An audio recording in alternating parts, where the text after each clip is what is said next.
broadcast, another story on student activism. Students at the University of Maryland, Baltimore County, are beginning a 5-day fast Monday to protest the war in Iraq.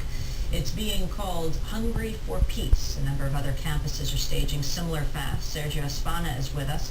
He's a student organizer at the University of Maryland. Can you talk in this last minute, Sergio, about what you're doing at the University of Maryland? Yeah, so we're having students and faculty having a fast and a sit-out for 5 days protesting the illegal U.S. occupation in Iraq. Every day of the fast will represent roughly 100,000 of the more than 500,000 Iraqi civilians that have died as a direct consequence of this illegal occupation. We will also have a lecture series.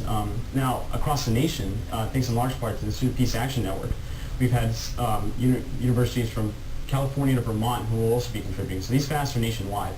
For example, in Minnesota, apart from the fast, there will also be rallies going into their congressional representatives, turning in petitions, letting them know that the American public wants them to do the job that they were actually elected to do, which is to support the American public, support the troops, and to end this immoral and atrocious war.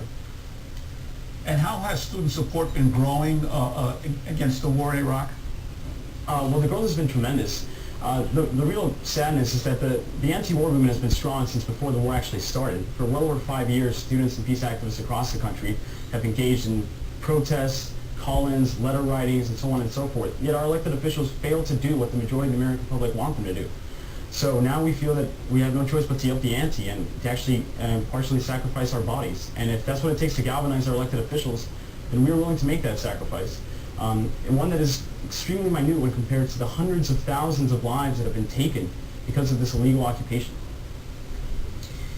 Sergio, what is the response of the administration, and how many students do you think will be involved? Well, so far the administration is comfortable with it.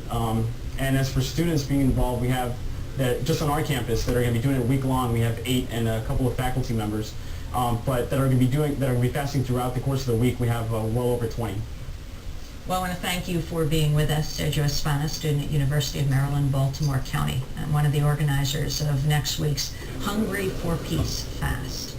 That does it for today's broadcast. Democracy Now! Is produced by Mike Burke, Sharif Abdel-Kadush, John Hamilton, Elizabeth Press, Aaron Mate, Jen Utz, Mike DeFilippo, Nick Marsilio, Miguel Noguera, our engineers. Also thanks to Angela Alston, Becca Staley, Hugh Grant, Tyshawn Black, John Randolph, Karen Coop Meadows, Tori Townsend, Nicole Salazar, Samantha Chamblay.